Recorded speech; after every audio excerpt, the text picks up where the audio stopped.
So what was the toughest decision you have made while building CTC?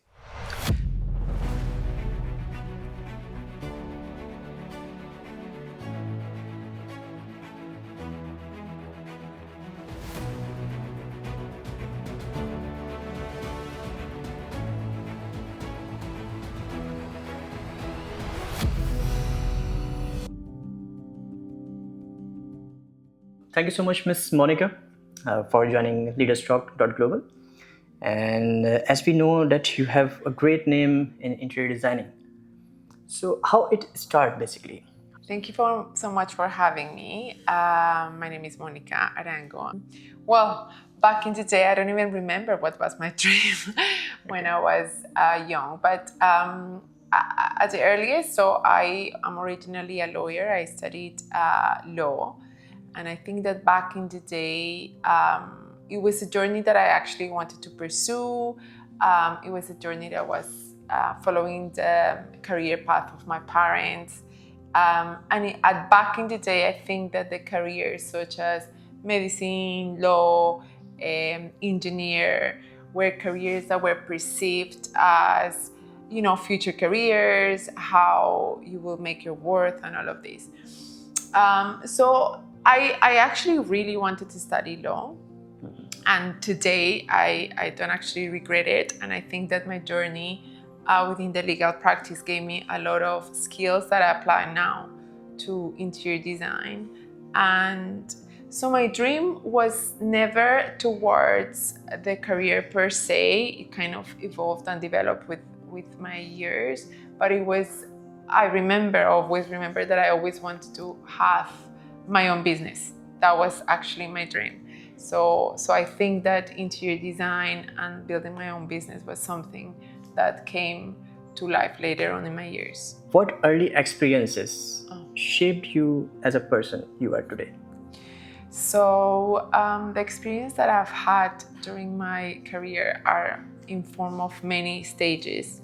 I think that from a very early age, I moved countries. So I studied in Colombia, my high school, and then the 2 last years I went to study in the UK. So that was kind of my first transition, which was actually quite impactful. I was just 16 years old, just moving to another country. It really shaped me in the sense of independence, knowing a new culture, and it opened a lot my eyes and my future. I think that through that journey, actually I never came back to Colombia, and it opened other experiences. And I feel that sense of living abroad, first it was London, then it was Dubai, it really made me think of the different ways that you can actually experience life. Okay. Was there any moment in your earlier life where you felt emotionally challenged or misunderstood? Yes, actually, through the same experience of obviously leaving home, home away from home. I think that that sense of belonging, that you have to adjust to new cultures, new languages and whatnot, had obviously a great impact. The fact that I was living by myself from the age of 16 led me to obviously live abroad and separated from my family, which kind of was quite impactful. But in the upside, it gave me so many opportunities. How did those struggles influence your creativity and sensitivity towards spaces and people?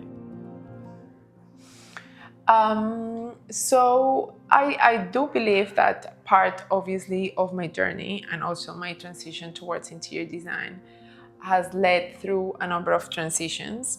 And I think that the moment that I decided to move from the legal field to interiors, it was both professionally and also personal. It was definitely both of those angles. And I mean, professionally, my aim was to create more impact.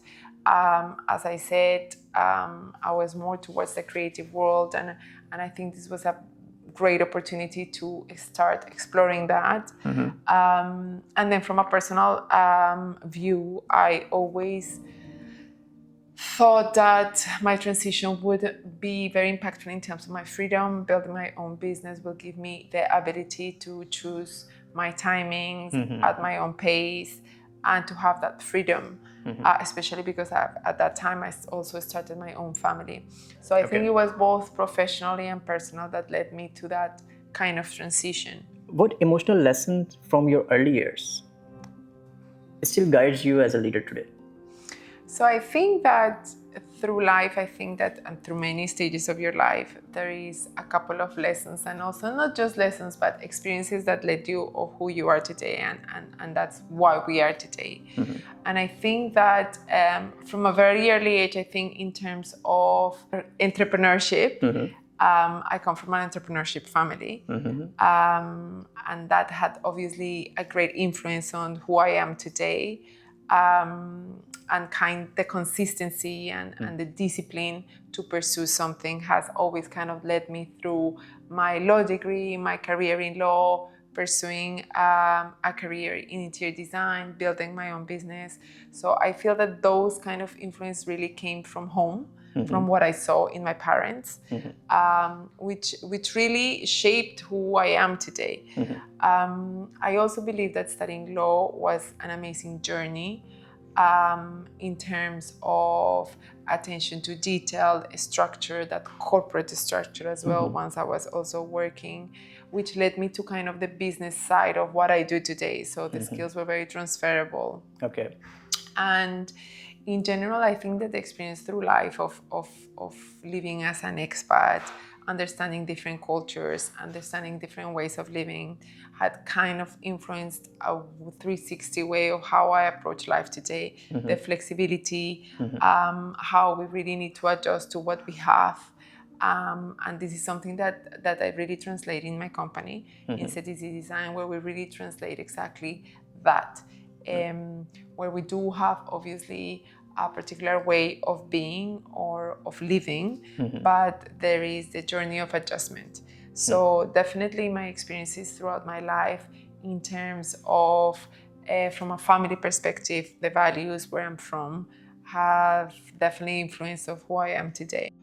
So, what influenced you actually to choose interior design over the law?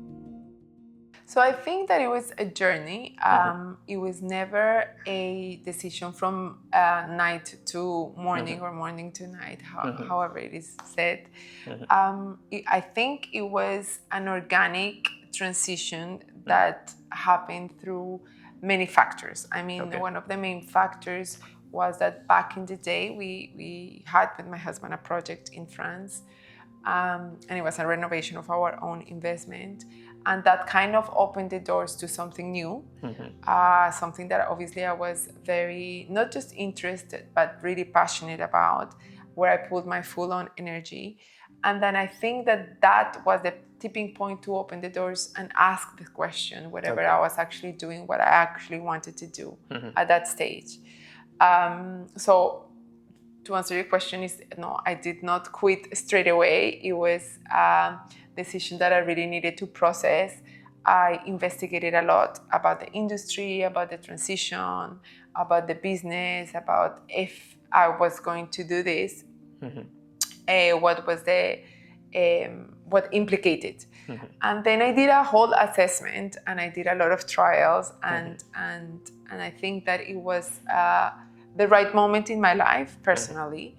I just had my second child as well, so I think that the transition was really organic, and it was a transition that it was never intended to feel like this is my only way out. It was just something that I followed, a passion that I followed. Whether it works or not, it was led by the future, but I just really took the decision as a first kind of step to a new life, to a new way of living, to create a little bit of impact more than I was doing before. CEST ICI reflects more than interiors. It reflects a way of living. What personal vision inspired you to create the brand? It's a great question, actually. So CEST ICI is the name comes from France, obviously French, and it means it's here. So I feel that that was the main aim for CEST ICI Design and the DNA, especially here in Dubai. So I think that back in the day when I started thinking about the idea of creating an interior design company was to do with our expat world. In Dubai, everyone lived on an expat kind of status where they didn't really own their own furniture, their own home. It was all about rentals. People used to think that they're going to leave the country 1, 2, 3 years. So they didn't really invest in their present living. The thought was actually always towards the future. I'm going to build my house in the future, wherever I'm from. It was never here. And I think that the DNA or the objective of CEST ICI was to change that mentality and create home away from home, homes that could, or any project that could feel more less transitional and more present, and to upscale the experiences of the expat world, whatever is within residential or commercial projects, and just to feel it more at home. What does good design truly mean to you beyond beauty and trends? So I don't really believe in trends, first of all. I think that design is something that is extremely personal, is evolving. It really means that it's a meaning of experiences, is storytelling, is inspiration in your day-to-day living. We usually take our design aesthetic not just on a specific trend but we really tailor it around many aspects. Our main aspect obviously is what we believe as a company, our DNA, our aesthetic, the grounding part of it, and then we have the aspects from our client where we try to tell their story through our lens. So yeah. At the beginning of your journey, what fear did you have to overcome as a founder? So I think that the first question that comes to mind is starting, and I think that comes to anyone that wants to start any business, whatever it's in design or any other industry. I think that starting is one of the most difficult parts of it. There is a lot of questions, there is a lot of risks. Sometimes the know-how, how do I start, is something that often comes with a lot of fear. So I feel that in my journey, I was very decisive of transitioning careers, both from personal and the creative aspect of it. So for me, the main challenges that came into obviously my mind was more towards knowledge on the industry.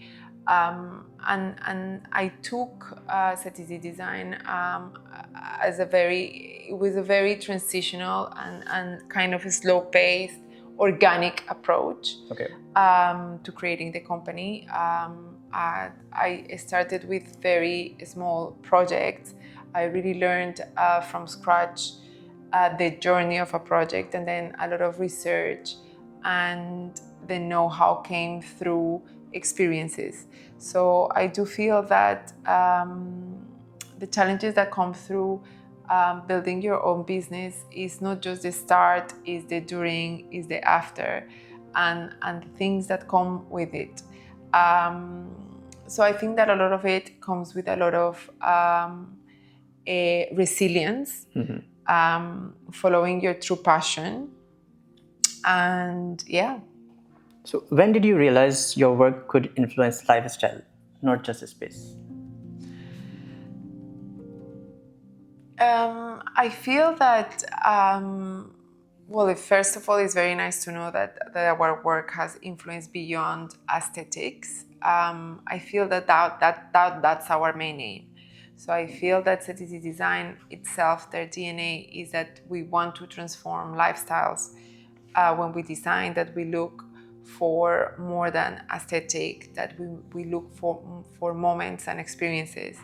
And we try to tell different stories many times in all of our projects. So I feel that during the first stage of our processes, which is really getting to know our clients, discovering as people, that's where we tackle how can we impact the lives of our clients, the lives of our projects, and how can we improve that day-to-day life, not just by the aesthetic, but by experiencing that moment. So what was the toughest decision you have made while building CEST?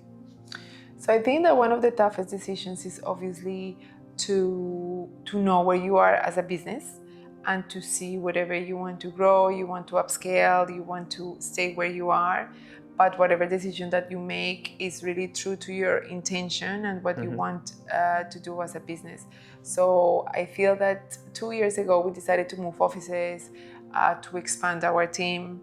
And I think that was one of the, I was not say most difficult, but I will say definitely more impactful, because while back in the day it was a little bit of a,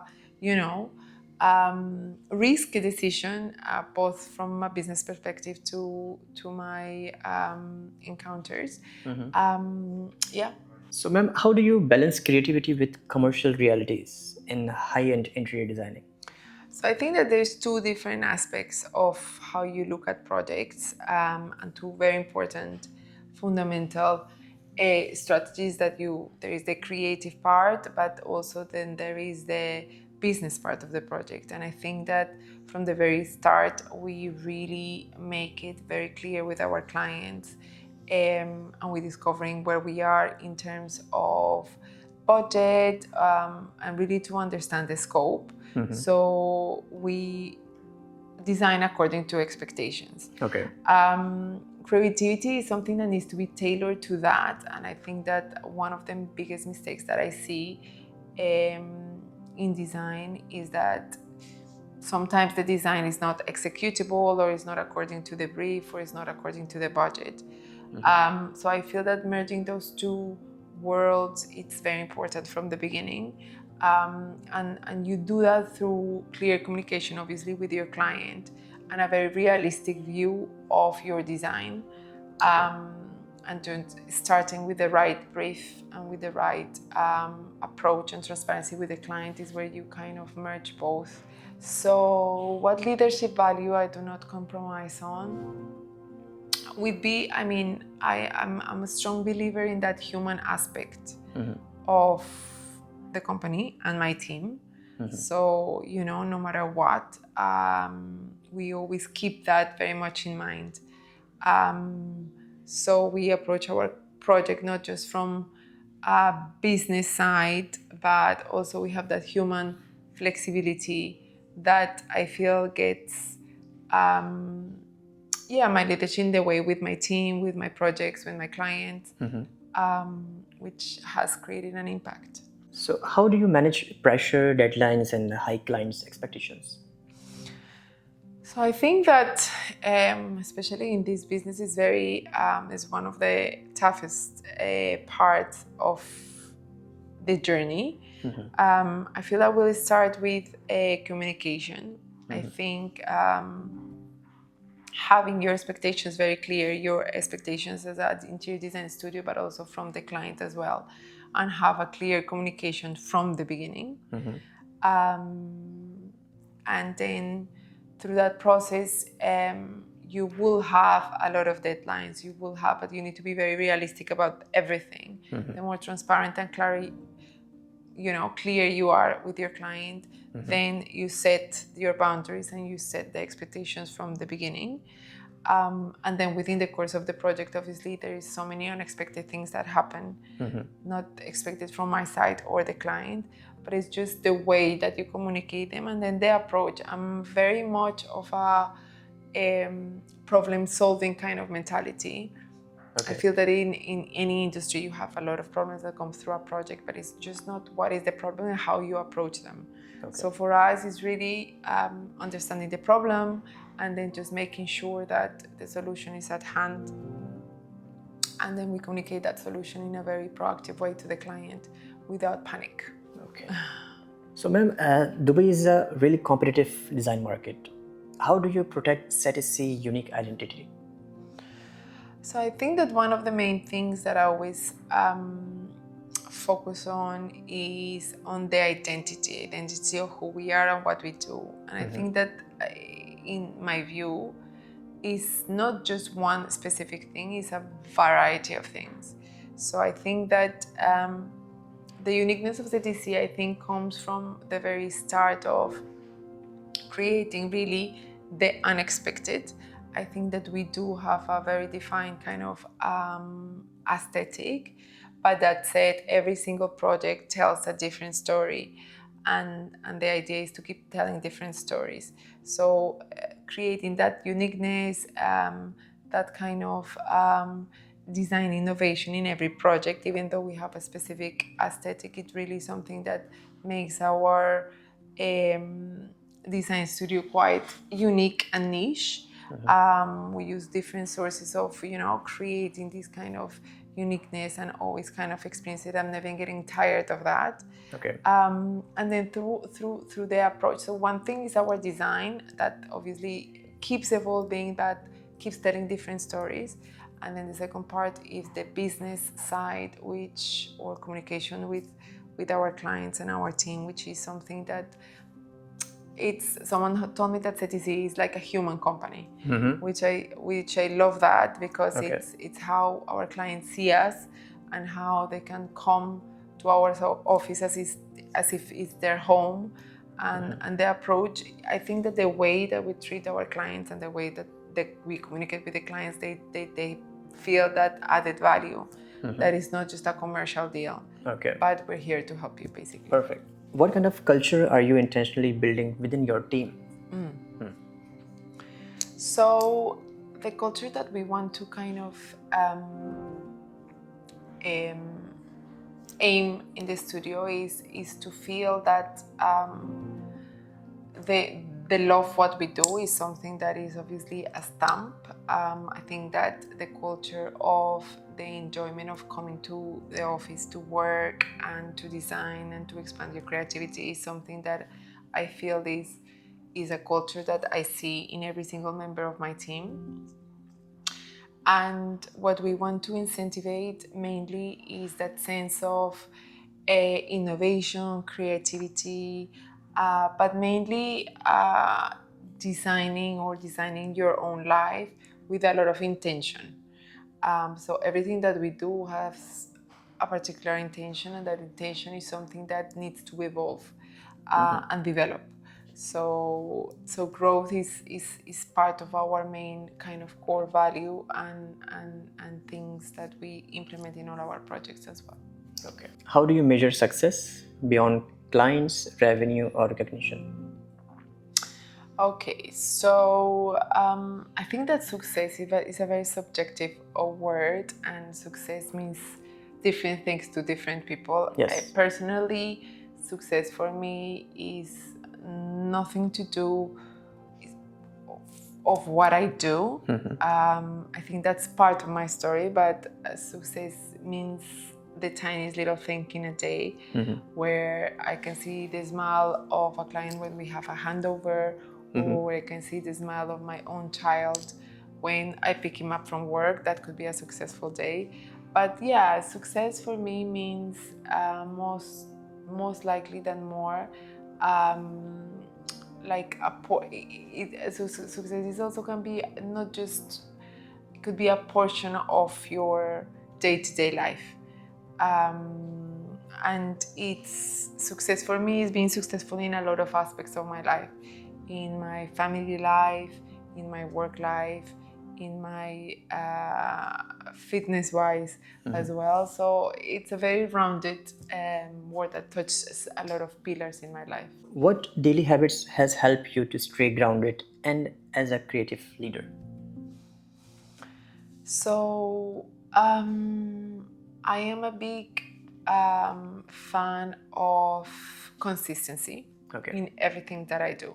So that's really one thing that really motivates me and kind of gets me up every day. The consistency in everything that I do, from the moment that I step out of my bed, the way that I wake up my family, the way that I go and work out.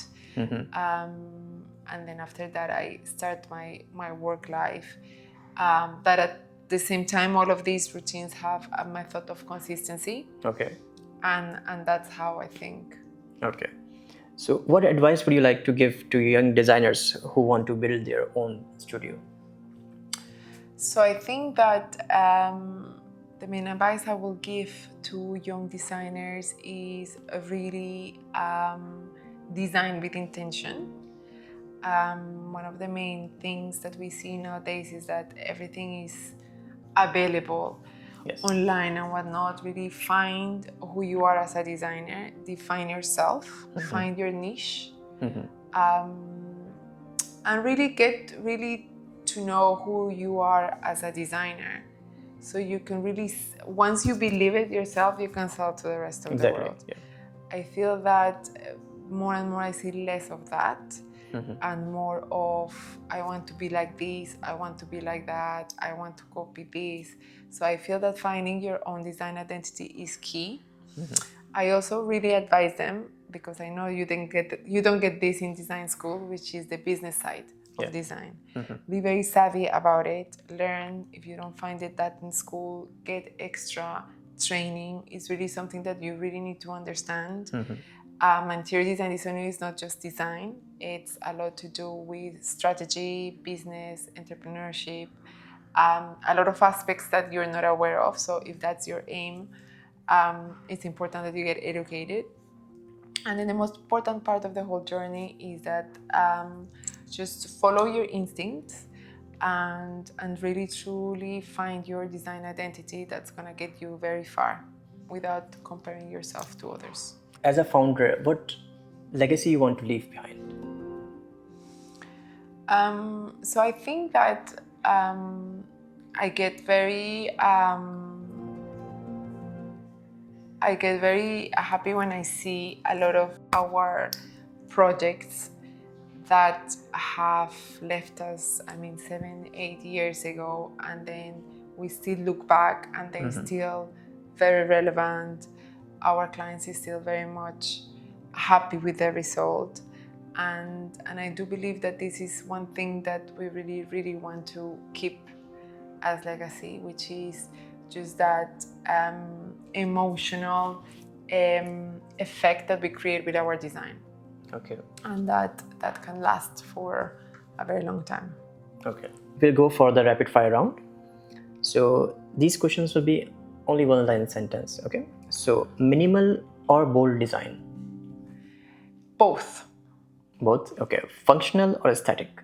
Both. Okay. Trend driven or timeless? Not trend driven. Okay. Client brief or creative instinct? Both. Okay. One non-negotiable design principle? Originality. One word that defines your leadership? Consistency. Okay. Success in one word? Freedom. Okay. Message to the future women designers? Believe in yourself. Okay. Our last question about Leaders Talk. How do you think honest leadership conversation on platform like this, LeadersTalk.Global, can help reshape mindset and inspire the next generation? So I think that it's very nice to have open conversations about leadership and entrepreneurship, inspirational stories. It's nice to hear the stories in many different industries, and also the know-how and how everything started. The reason being is because I know a lot of people that really want to reinvent their careers, change to building their own businesses, and it's very difficult to start. And you really don't get a lot of knowledge about how to start and whatnot in different industries. So I really believe that these talks are very inspirational because it's very relatable and can answer many questions. So I do feel that they are very useful platform for anyone that wants to start their own journey. Thank you so much, Ms. Monica, for joining us. Thank you so much. Thank you.